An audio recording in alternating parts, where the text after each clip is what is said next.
najstarsze i największe miasto regionu, przez stulecia było ważnym centrum gospodarczym współtworzonym przez Czechów, Niemców i Polaków. Kultury trzech narodów wzajemnie się przenikały i uzupełniały. Miasto zachowało wiele ze swojego dawnego klimatu i na każdym kroku możemy dostrzec ślady gotyku, renesansu, baroku czy klasycyzmu.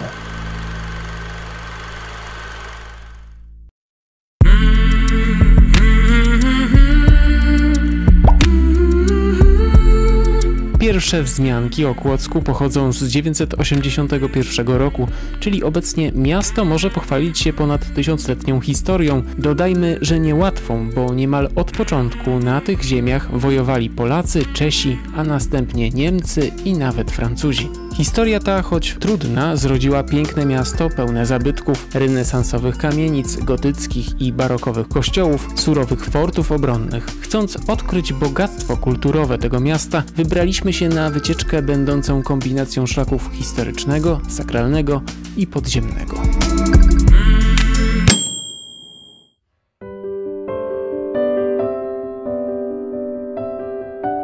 Spacer rozpoczynamy od klasztoru Klarysek na końcu ulicy Łukasińskiego. Odwiedzamy tam skromny kościół, o którym ostatnio stało się głośno za sprawą odkrycia w 2015 roku fresków Karola Dankwarta, wybitnego szwedzkiego malarza.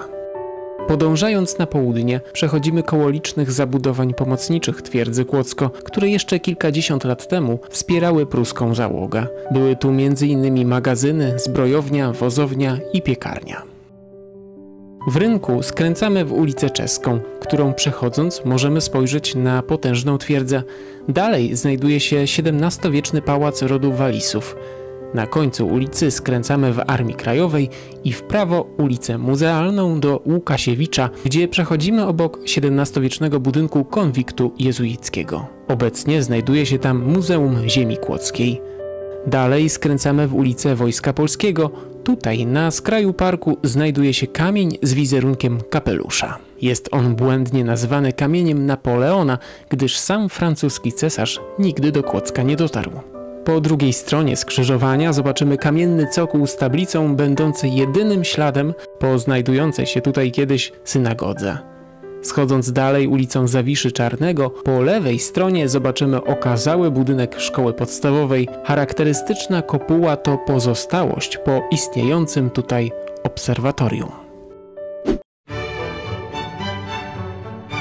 Na chwilę skręcimy w stronę centrum, gdzie mieści się kościół Wniebowzięcia Najświętszej Maryi Panny z XIV wieku. Budowę tej świątyni w gotyckim stylu zapoczątkował Arnoszt z Pardubic, arcybiskup praski. Pełne przepychu wnętrze powstało dopiero w XVIII wieku.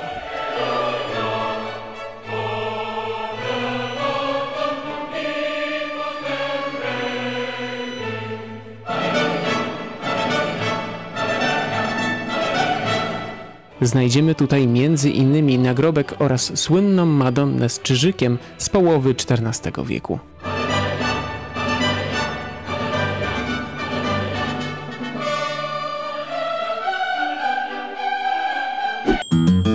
Wracamy w stronę kładki na Młynówce. Na chwilę odpoczniemy w Parku Sybiraków, gdzie jest kilka pomników i figur.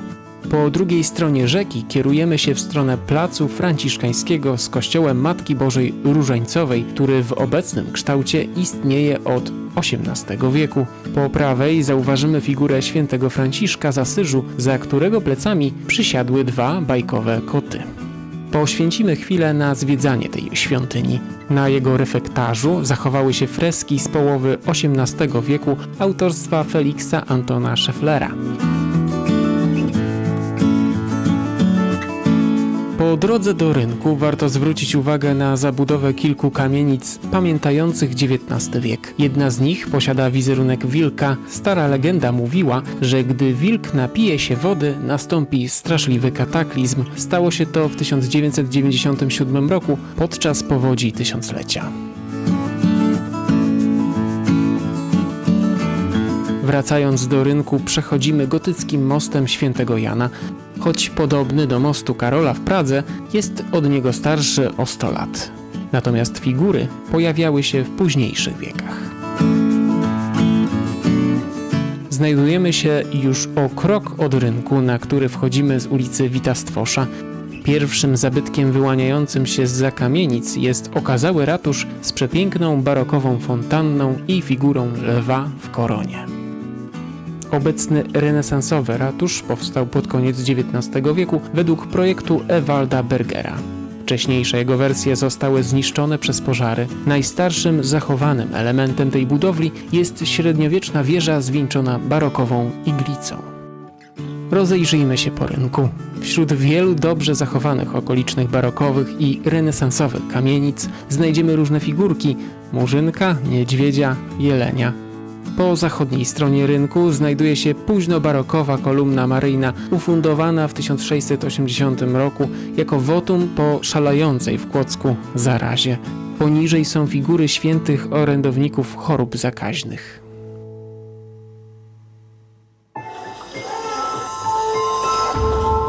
Jedną z większych atrakcji miasta jest podziemna trasa turystyczna, będąca historycznym dziedzictwem kłodzkich mieszczan. Sieć tuneli powstała w celu zabezpieczenia majątków kupców, których domostwa wielokrotnie trawiły pożary.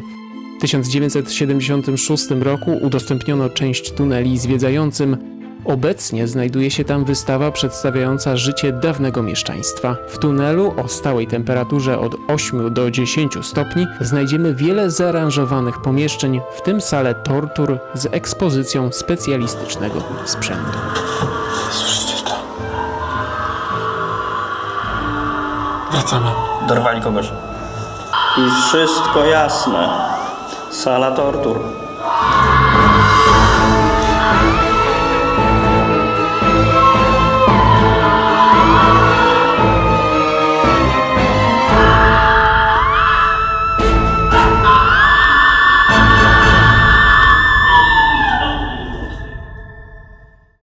Zasubskrybujcie kanał, włączcie dzwonek, aby nie przegapić żadnego nowego filmu. Do zobaczenia!